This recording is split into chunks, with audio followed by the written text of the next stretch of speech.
Hello everyone, we are the Faith Leaders from Manila of Christian School, representing the Philippines. This is our first prototype nickname, The Game. So what's in this? This is a lever. It'll turn on and off. And this is the battery. This consists of 16 volts. Each battery has 4 volts. And this is the monitor. This is the brain that we use. This is the Arduino Uno. This is the breadboard, the light, the buzzer, and also the resistor.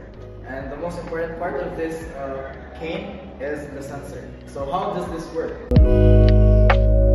So how does it work? When it detects any nearby object, it beeps and it displays its total distance in the LCD. It also shows that whether it is a clear path or not. And then while it displays, it also shows in the LED, it lights and also it buzzes. So whenever it senses any detected object nearby, it will alarm, like that one. So